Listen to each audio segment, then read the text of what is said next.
नमस्कार भक्तों, जय मां पद्मावती, जय गुरुदेव। ज्योतिष शास्त्र में सोमवार के दिन को बेहद पवित्र और मनोकामना पूर्ति वाला बताया गया है। इस दिन शिवलिंग की विधिवत पूजा अर्चना करने से सभी मनोकामनाएं पूर्ण होती हैं और यह उपाय करने से सभी कष्ट दूर होते हैं। सोमवार के दिन किए जाने वाले उपायों में शिव जी का पूजन करने से कुंडली में चंद्रमा की स्थिति मजबूत होती है और सभी देवी देवताओं की भी प्रसन्नता हमें प्राप्त होती है। अगर आपका बच्चा बहुत ज़्यादा डरता है तो इस प्रयोग को करें, इससे उसकी इस समस्या का निराकरण अवश्य ही हो जाएगा। इसके लिए सोमवार के दिन बेलपत्र का कांटा मावे में डालकर थोड़ी सी शक्कर डालकर उसका एक लड्डू बनाएं और उसके बाद उसे बच्चे पर से 12 बार उतारकर किसी कुएं के अंदर डाल दें। इससे उस बच्चे की रात में डरने और रोने जैसी समस्या हल हो जाएंगी। यदि आप धन प्राप्त करना चाहते हैं तो सुबह जल्दी नहाकर बड़ी बेलपत्र पर लाल चंदन लगाकर शिवलिंग पर चढ़ाइए। इससे आपके घर में लक्ष्मी का वास बनता है। धन की कमी के कारण जिस भी समस्याओं से जूझ रहे हैं उनका निराकरण जल्दी ही होता है। यदि आप कोई परीक्षा दे रहे हैं या कोई कंपटीशन फाइट कर रहे हैं और उसमें सफल होना चाहते हैं तो बेलपत्र पर शहद लगाकर उस बेलपत्र को बच्चे के हाथ से शिवलिंग पर चिपका दीजिए। ऐसा करने से परीक्षा में पास भी अच्छे नंबर से भी होंगे। आजकल हर व्यक्ति को यही शिकायत रहती कि उसके शरीर में कहीं ना कहीं दर्द रहता है, कहीं कमर दर्द, कहीं सिर दर्द, ये तो आम ही हो गया है। अगर आप भी ऐसी कोई समस्या से जूझ रहे हैं तो यह टोटका अपनाएं। इसके लिए सोमवार को वट के एक पत्ते पर लाल चंदन से 5 बार ओम लिखकर किसी नदी में प्रवाहित कर दें। नदी नहीं हो तो आप शिवलिंग के जलाधारी पर भी इसे रख सकते हैं। इससे भी आपको उतना ही लाभ मिलेगा। ऐसे करने से न सिर्फ आपको सभी दर्दों से छुटकारा मिलेगा परंतु आप पूर्ण रूप से स्वस्थ भी महसूस करेंगे।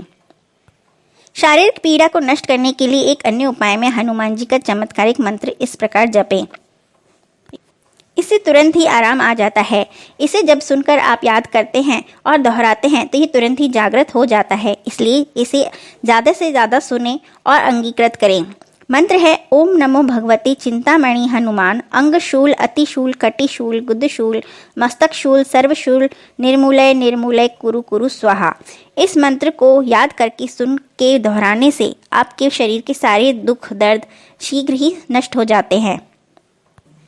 आजकल किसी भी एक स्थान से दूसरे स्थान पर जाने के लिए हम लोग वाहन का प्रयोग करते हैं, परंतु भीड़ और आपाधापी के इस माहौल में हमें बार बार दुर्घटना का संशय बना रहता है। इसलिए जब भी आप घर से बाहर निकले और किसी भी वाहन पर जाए, वाहन में बैठने से पहले इस मंत्र को बोलें तो दुर्घटना नहीं होगी। मंत्र है चलत विमानन कोलाहल होई जय रघुवीर कहई सब कोई। इस मंत्र को बोलकर वाहन पर बैठकर जाने से आपकी दुर्घटना की संभावना न्यून हो जाती है। यदि आपसे सभी व्यक्ति जलते हैं और आपको इस जलन के कारण काफ़ी नुकसान उठाना पड़ता है तो इस जलन को दूर करने के लिए यह टोटका अपनाएं। इसके लिए एकादशी के दिन धतूरे का एक फूल और बेलपत्र को शिवलिंग पर चढ़ाना चाहिए कि वह गिरे नहीं। बस ऐसा करने से जो लोग आपसे जलते हैं वे जलना बंद हो जाएंगे और आपकी तरक्की के मार्ग खुल जाएंगे।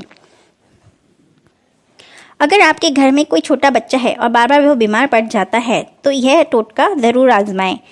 एक आटे का दीपक तैयार करें, उसके अंदर तिल का तेल डालें, 4 बत्ती डालकर उसे जलाएं। उसके बाद बच्चे के सिर से 21 बार उतारकर अवधूतेश्वर महादेव का आह्वान करें और इसे किसी चौराहे पर जला आएं जब कोई देख नहीं रहा हो। ऐसे आपका बच्चा पूर्ण रूप से स्वस्थ हो जाएगा, बार बार बीमार नहीं पड़ेगा। अगर आप किसी गंभीर रोग से पीड़ित हैं और बार बार उपचार लेने के बावजूद आपको वो बीमारी बार बार घेर लेती है तो इसके लिए आपको बेलपत्र के पेड़ के नीचे का एक पत्ता उठाकर लेकर आना है। शिव और शक्ति का नाम लेकर यानी भगवान शंकर और माता पार्वती का नाम लेकर 2 बाती का दीपक जलाना है।